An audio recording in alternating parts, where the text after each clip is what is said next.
I want to talk a little bit about the spiritual landscape. And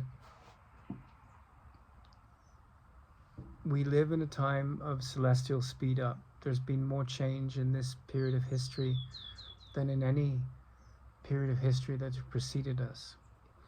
And one of the things that has supported that rapid rate of change, that accelerated rate of change, has been the advancement of technology so that we can travel more, and migration has happened in a more rapid and sophisticated manner.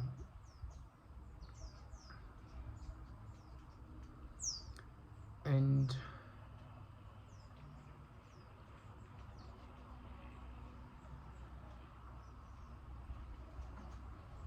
I've spent my life studying evolution and physics and psychology and psychotherapy and spiritual wisdom traditions. I'd say that, and comparative mythology and psychospiritual significance. And I went on a psychotherapy degree last year, and I was kind of attacked and undermined. And that was a very challenging experience, even though I didn't attack and undermine anyone else. But I was portrayed as that.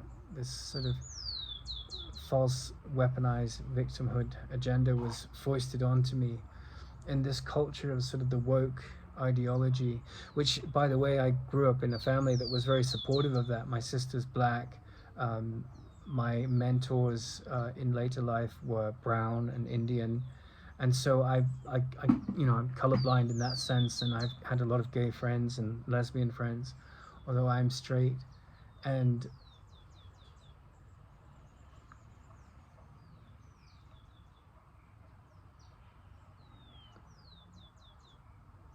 I wanted to talk today about the plethora of mythic avenues out there. And when I say mythic avenues, I basically mean philosophies. Whether you're an atheist, that's a philosophy, or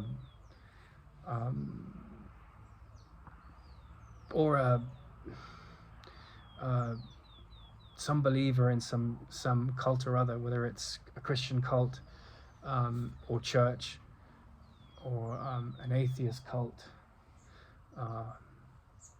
or a Hindu one or a Buddhist one. But from a life of studying, I was very taken by the presence of a man. When I was 19, I met him in Los Angeles, and he had something about him which really spoke to me. And he was a teacher of the Course in Miracles. And I went to India to study the Yoga Sutras, and with his yoga teacher and Krishnamurti's yoga teacher, and I spent almost a decade studying with that man. And I thought I was going to dedicate my life to being a yoga teacher, but then I saw that it's a very laudable practice and focus, but I had gone so deeply into it that I saw its limitations. And sort of the highest state in yoga tends to be, and it's a very advanced state, where the mind starts to fall away. And the mind is sort of a prism which has two potential avenues: the ego thought system, which is aligned with the body and its identity, or the thought system of spirit, which is aligned with transcending the illusions of the world. And of course, this kind of movement that I found myself having towards spiritual traditions and the psychotherapy that comes with them was very removed from to a degree, and I'm doing another video about that soon, but the modern scientific materialistic view of the world. But there are scientists, particularly in quantum physics, and to an extent in the realm of epigenetics, that are looking at the limitations of the old model of the concrete world and opening it up to a deeper understanding of what nature is and where it's coming from and where it's heading to, and what enlightenment is in the context of nature. So yoga can lead to the temporary cessation of mind, but it generally doesn't lead to the death of the the death of the mind. And that's where Ramana Maharshi and the Course in Miracles started to get very powerful for me, because it's like, you're driving a Formula One car and you're driving a souped up Mustang on the road, and like the Formula One is at a whole other level, but then you get into a fighter jet and you're like, wow, okay, and then you get into a satellite and you're like, wow, or you can't get into a satellite, but something that travels at the speed of a satellite, and you start to move faster and faster, and you realize there are different paths to the same goal. You'll get there in the end, but this death of the mind that is the focus of not the practical mind, but the death of the mind that is bound to pleasure and pain, that mind is the mind that is intent on its own death, which doesn't mean the death of the self, it means the awakening to the self. It really is better put as like dying before you die, or the awakening of the heart. And in my experience, the symbols of the Course in Miracles and the symbols of Ramana Maharshi are really helpful. Now, Joe Dispenza and Neville Goddard, these characters, Joseph Murphy, these characters that are interested in like the secret, all of this stuff about the power, the law of attraction, that is about making the world, using the mind to make the world you live in a more hospitable, happier place for your story in it. And I can't condemn any of those things. They can be very, very useful tools, just as the Enneagram can, which is the sort of ancient model of personality, the oldest one we have.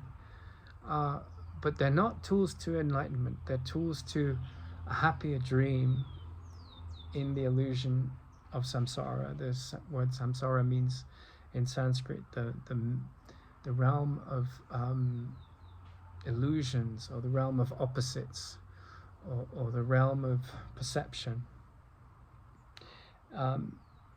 But I think any mature mind is going to have challenges with just Hatha Yoga, or with Neville's teachings and with Joe Dispenza's teachings, because they are very laudable and suitable and powerful teachings to help end aspects of suffering, but they make life better in the body, and you can't argue with that.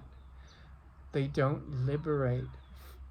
seek to liberate you from the illusion of birth and death and the entity that is bound to that. And in my experience, like some of the Buddhist schools do that, but in terms of a power to living in a very demanding, chaotic world, I find Ramana Maharshi and the Course in Miracles, one is in a Christian language and one is in and you can be an atheist and embark on that curriculum. And the same with Ramana. Like, it's not about believing, it's about looking at your beliefs and reflecting back, looking in the mirror of that reflection at what they reveal about who you believe yourself to be. And you might think, oh God, this is a lot of words and a lot of rambling, but what's the upside of it all? What's the practical application? Well, peace, hard-won peace, because you have to look at some very ugly things that you believe about yourself projected onto others and onto self. But hard-won peace when you do that. And a sense that there is a purpose to life. There is a purpose to all the pain you've been through.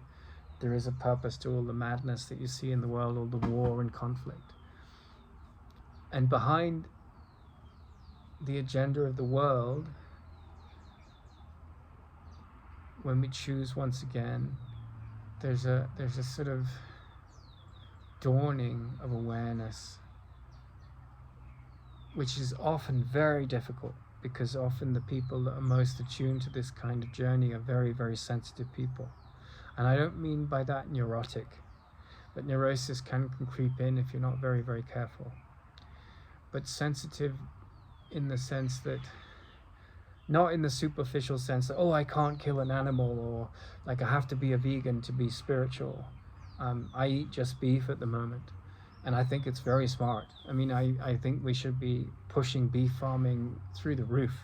And I don't mean factory beef farming, but I mean like when you apply Alan Savory's approach to ecology, you have a really blossoming economy of the ecology, right? You have plants coming up, and the biodiversity of the grasslands coming back, and you have a reversal of greenhouse gases and global warming.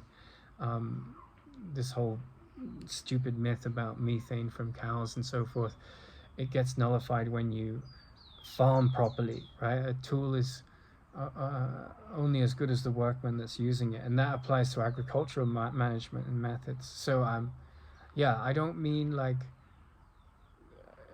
this superficial approach to cruelty, like give a cow a good life, take care of him as if he's your own, treat others as you would wish to be treated, and then use their milk, honor their calves, all of that, but then slaughter them in the most humane, compassionate way and eat their meat, right? And give them a wonderful life and improve the agroeconomy. We're not going to go back to be hunter-gatherers. That's not going to happen. So we've got to become more evolved in our agricultural process. But there is this movement to end cruelty, and to come to a place of dignity and wisdom. And the way you do that is you honor the body and you honor your desires until you get to the point where you can transcend them. And that's a long, long way into the journey that most humans are not ready for. So you don't deny your desires, because that just leads to like priests that sexually abuse children and all these horrible things. But you live a normal life. You're not part of some kind of evangelical message. And I personally feel that anything can be corrupted in that way. Like the Course in Miracles can be corrupted into a church, and all about being part of the Course community, and I'm really on the fringes of it, but I'm very interested in what it has to say. And the same with Ramana, right? And I often find it's the outliers that get the message of these great teachings the best. I'm not playing my own trumpet there, but the moment you say you're part of the lineage, and put yourself in that position, then there's a good chance you're going to be corrupted. And the Course in Miracles says explicitly, don't let this be the material for a new cult. It has one goal and one goal only, and that is to connect you with your inner teacher so you can outgrow the illusions of the world. And Ramana said the same. He said, I refuse to be a teacher. Don't make me into a teacher.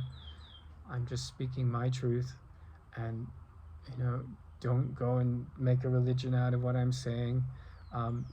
Just ask the question, who am I?